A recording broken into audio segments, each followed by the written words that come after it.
Hi, welcome, and thank you for stopping by.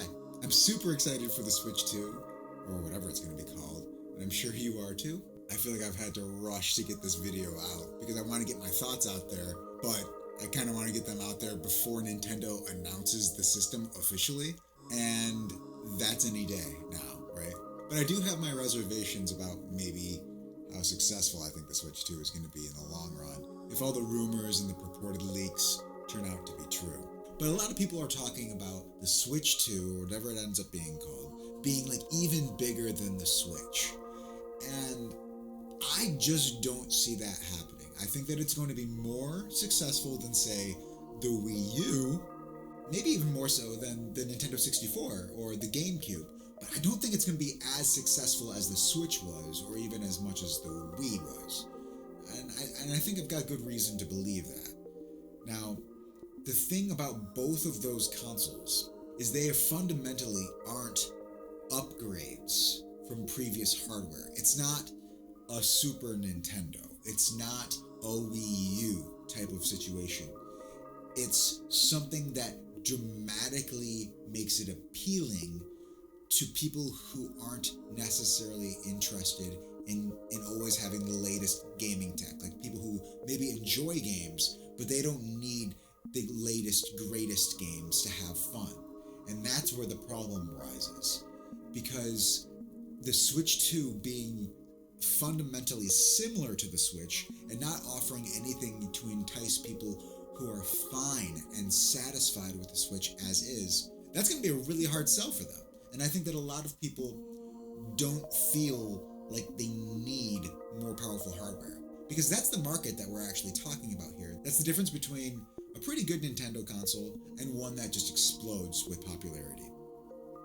Now, you can say that the gaming landscape as a whole is growing, and gaming is becoming more integrated into culture than it's ever been before, but a lot of people aren't going to look at the Switch 2 from everything that I've heard and say, oh, well, this is drastically different and I definitely need this. You have people who are going to say, well, we have Mario at home, we have Switch at home.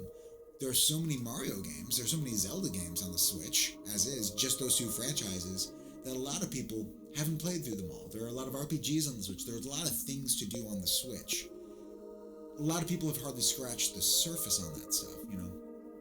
People are still playing Animal Crossing. They don't necessarily need another Animal Crossing. They don't necessarily feel like they need another console that makes it so that they can play their Mario at 4K or something like that. Because that just doesn't matter enough to them.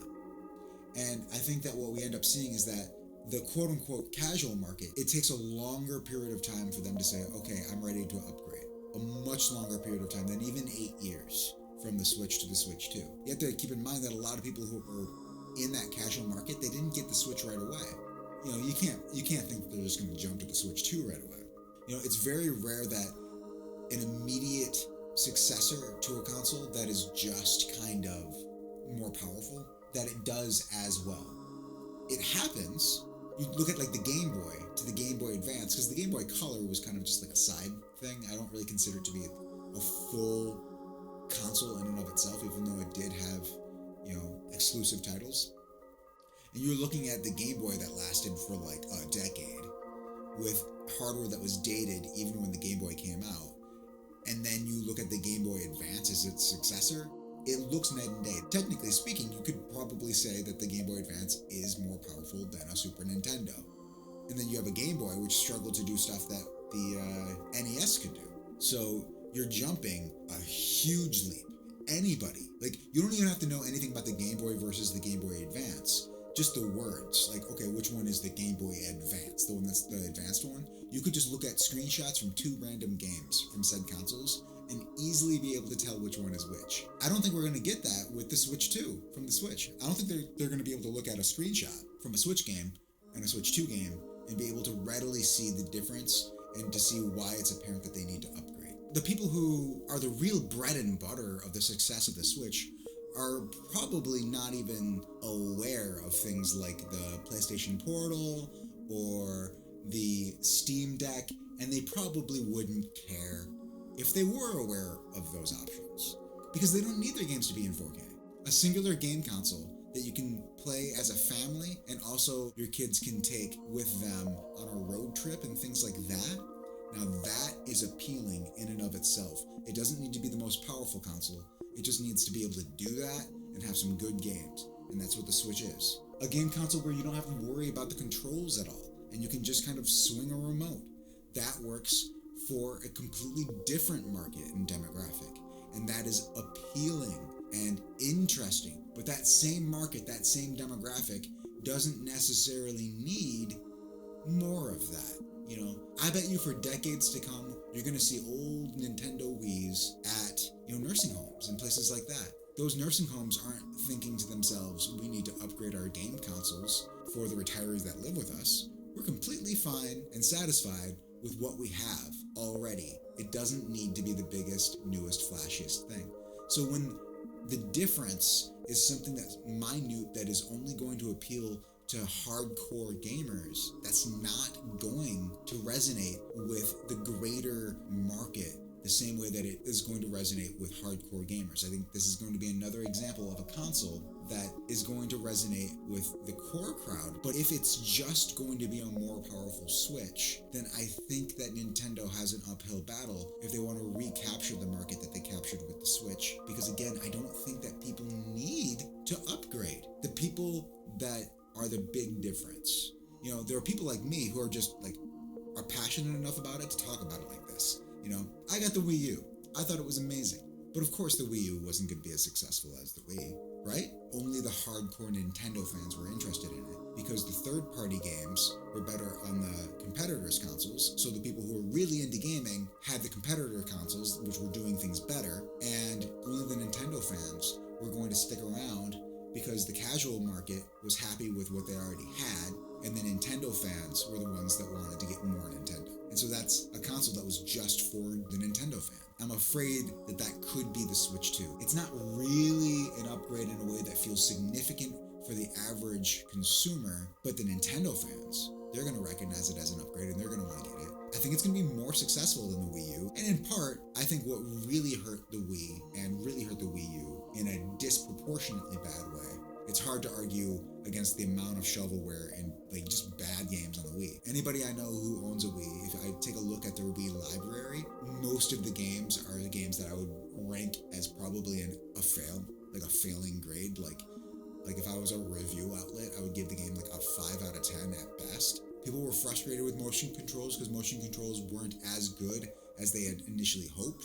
In general, the Wii had a lot of games that people were tired of the motion controls. People had enough games that utilized that gimmick, where the people who just were fascinated by the gimmick, they got their fill. They were satisfied. They got the Wii. They got Wii Sports. That's all they really needed. Even Wii Motion Plus was just too much. It started becoming too fiddly. Now you have peripherals plugging into peripherals, and there's not necessarily an innately understandable reason why Wii Sports Resort is just better than the original Wii Sports.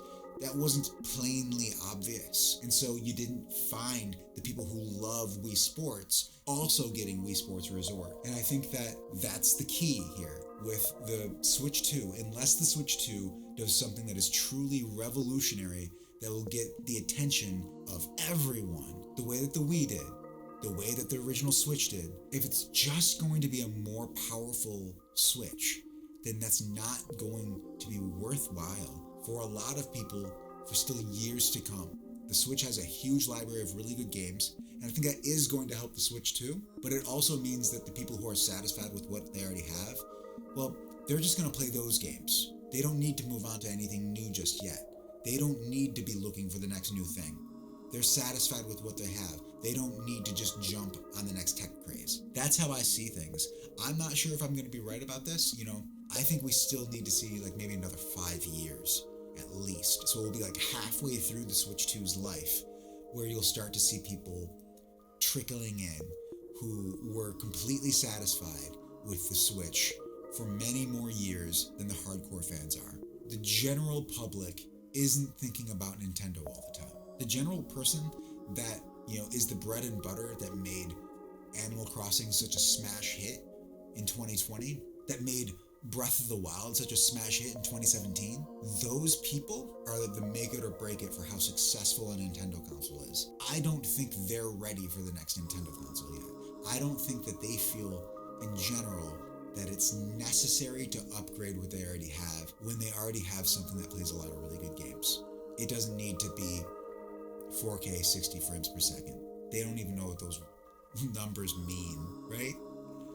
They're happy right now, and it's not going to be for a long time. Across the board, I think they're still fine with what they have, and they're not ready to move on. But if the rumors are true that we're just getting a more powerful Switch, then I think the people who are hoping against hope that the Switch 2 is going to be even more successful than the Switch 1, I don't think that's going to happen. I don't think it's going to be as successful as the Switch 1. I don't think it's going to be as successful as the Wii was. I don't think it's going to be as successful as the PS2.